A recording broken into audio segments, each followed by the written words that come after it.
Call of Duty is going to be hard-pressed to make a game that is going to be functional and worthwhile to its fans.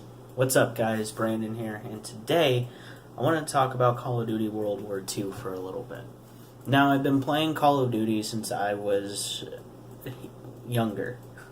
I'm 20 now. It's probably been about 6 or 7 years since I started playing Call of Duty, and I'm now at the point where I'm able to record Call of Duty and make it something that I want to be a part of my major life. This year is probably one of the most important years for Call of Duty in the past decade of Call of Duty's being released. Call of Duty right now is terrible. The game's been around for a long, long time, and its fanboys have always been faithful to it. I've been one of those people that's been faithful to it, especially over the past few years, and I've really been let down. It started with Ghosts. Ghosts was an awful game. It was meant to be a launch title with the Xbox One, kind of, and they released it prematurely for the Xbox 360, and it didn't translate well. I didn't play it for very long, and I did not enjoy it at all for the 360. I didn't play it for the Xbox One because, truth be told, I never enjoyed the game itself for the 360, so there was no reason to buy it for the Xbox. Well, the next game that I played was Advanced Warfare. Fine game. It introduced the mechanic that people are now starting to love to hate, and that was boosting. Boosting was an interesting addition because it allowed you to be able to traverse a map with a couple button clicks, and that's amazing. That had never been a part of Call of Duty prior, and it's really interesting to sit here and say, okay, back then, it was considered innovative for the game. They needed to do something at that point to change how Call of Duty was running, because it had been probably the same thing for the past few years. They had been stuck in this modern warfare, and I say that kind of funnily, and somewhat in a pun, but at the same time, I'm not wrong. They were stuck in a modern sense, and they needed to either go to the past or go to the future. And because they had done so many games in the past, they went for the future. That's not a bad thing. Advanced Warfare didn't just change Call of Duty, it made it so that the next couple of games had a basis to run off. The reason why Advanced Warfare is so low on my rankings of Call of Duties that have been released is because of the fact that it became pay to win. I am okay with pay to win if the game is free to play. I mean, we're talking about games like Warframe. There's a few other games like Smite and a couple of these other things where you can pay to have certain things that'll make you better.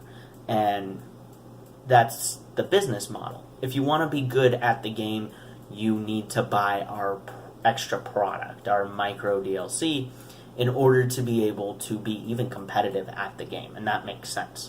The people who are going to fanboy over it and try hard are going to obviously pay the money. That's the whole. Call of Duty Advanced Warfare should not have had that in it, because I had already paid $60 in order for me to be able to play the game. Just the base version of the game. Supply drops were an interesting addition. This is where the supply drops started for Call of Duty, and I think it made Activision hungry, and it made Activision woke, should I say.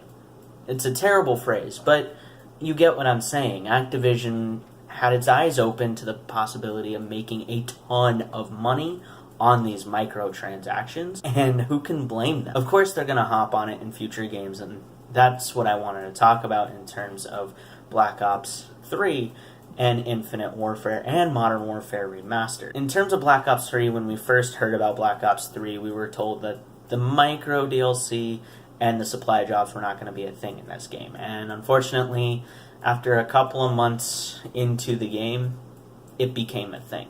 Activision stands to make a lot of money off of this, and so do the developers. But you have to remember that Activision are the ones that license the game to the developers.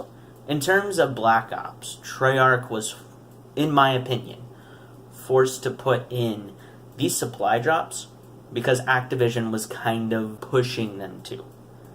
I don't want to call it bullying because that's too broad of a term, that's too aggressive of a term. And these are two separate companies, they just work together on the same title.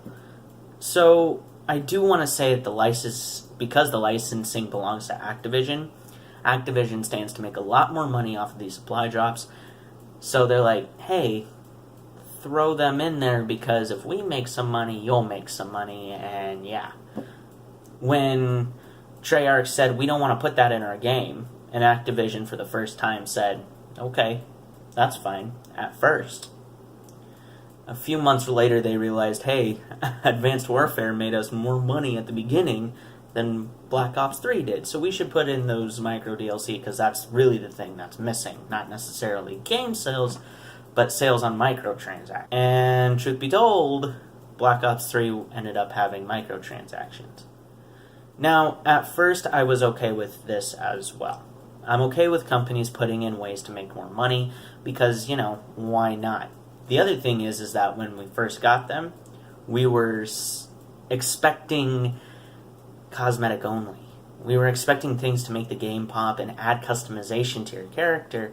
And honestly, I'm someone who likes customization in my games. I like to be able to look at my character and say, okay, I'm going to put this thing on this person and this thing on that and blah and blah and blah and blah.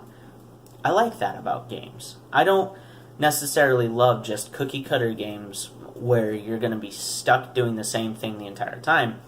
Call of Duty has kind of made that niche, and the customization was really, really nice to make your player look differently. Not necessarily that you're going to have that, but you can kind of show off, hey, look what I have as you're killing people.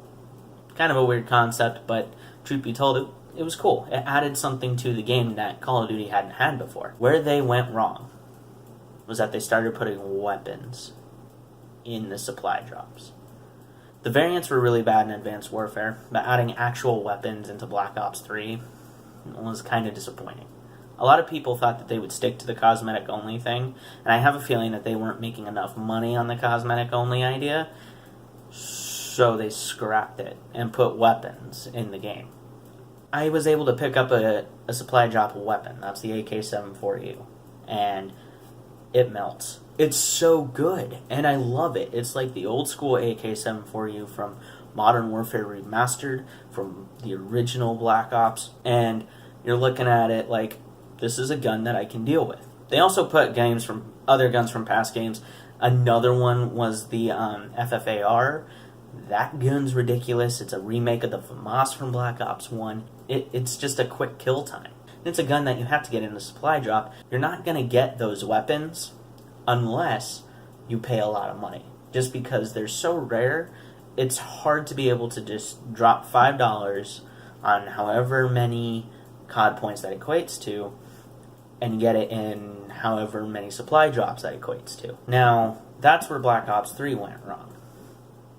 Infinite Warfare is a whole different story. The game itself was really a letdown from the beginning. Ever since the game was really announced after Black Ops 3, a lot of people were like, okay, we've had a couple years of the futuristic stuff. We're kind of tired of it. Why don't you put people back on the ground like they're kind of meant to be? And Infinity Ward basically said, no, we don't want to. There's a lot of quotes that say you reap what you sow. And yeah, that was kind of what happened with Infinite Warfare here. Activision had put out the transcripts from their investors meeting from the end of 2016. It happened in February of 2017, I want to say. And the notes from it are daunting. When you're a developer that has made so many good games for a company, I mean, Infinity Ward was behind the entire Modern Warfare series. That's huge. That's a lot of money that they brought in for Activision and themselves. Those 3 games alone were major hits, all 3 of them. And the games themselves were big parts of Call of Duty, and they'll always have a big part of Call of Duty. When the person who licensed you Call of Duty, the name Call of Duty, comes to you and says, your sales were some of the worst that we have seen in the past decade for the title that we have licensed you, that can't sit well. Now, why do people not buy this game? Obviously, the boost jumping. People after Black Ops 3 were like, we're kind of tired of it. We get it. This isn't what we want from Call of Duty, though. We miss the ability to be tactical. We miss the ability to close choke points. We miss the ability to have your positioning be what gives you the win, instead of having the positioning and having that be completely eliminated just by a couple button clicks from the other person. That's ridiculous. So a lot of the tactical side of Call of Duty was eliminated by these 3 games, and that's really unfortunate. So why is World War II the most important Call of Duty of the decade? It marks a turning point from, oh, we want to give you a different movement style, to we're going to go back to what Call of Duty was built on, and that's tactics. Call of Duty isn't only built on solid gameplay. You want a game that's fluid, that looks finished, that feels finished. You don't feel like you're jerking around. You don't feel like you don't know where you are half the time. You don't want a game like that. You want a game that you look at and you say, okay, I can sit here and play this for hours. That's the whole point of a video game. That's what I want for World War II. The next thing is that World War II needs to either do away with supply drops or stick to the cosmetic only. So far, from what I've seen, World War II doesn't even hint at supply drops. I haven't seen anything about supply drops in World War II. I haven't read anything about them, which can be a really, really good thing. That could mean that they're not planning on putting them in whatsoever. And it might be that they're getting away of a very big deterring point from Activision. Those are the 2 main things that I want for World War II. Now, obviously, I want the generic stuff. I want good gameplay. I want a game that's finished. I don't want to feel like I'm getting an update every week because people keep finding bugs. I don't want modders in the game right away. That's stupid. Now, why am I making this video? September 1st marks the start of the dual console beta for Call of Duty World War II. I am going to be a part of that. I am going to be recording a lot of this game over the course of this next weekend, especially with the fact that Labor Day is on Monday. This is Labor Day weekend, y'all. We are going to be inside doing this game for a very, very long time, and whether that hurts us socially, I think I'll be okay. The thing that I want to get across here is that even though I don't have time on the game yet, I still have expectations, and I think a lot of people still have expectations. Call of Duty World War II needs to be better than Infinite Warfare in order for Call of Duty to continue as a series, as a franchise. I haven't been excited for a Call of Duty game in probably 3 years. I'm so excited to get my hands on this game. I'm super excited because they're doing a bunch of expanded stuff. If you guys saw the live stream from PlayStation, they talked about raising the level cap to 40, adding a few guns, including the Springfield, which is going to be dope. They're also doing some buffs and nerfs and stuff like that. They're going to adjust the paratroopers because apparently they're really bad. And they're going to nerf the Molotovs. I heard they're only going to go down to 1 Molotov. So I think we're going to see a good year of Call of Duty. That's what I'm hoping. That's what I want. This weekend is going to prove whether or not that's going to happen this year. Yeah, that's going to be it for this video. If you guys like this type of video, let me know. I can do more of it in the future. Definitely expect to be seeing some World War II content over the next, weekend. And probably later into the future, depending on how much I get. And this game's going to probably be my life for the next few days. Don't forget to leave a like, comment down below what you want to see from World War II. Don't forget to subscribe. Have a good day.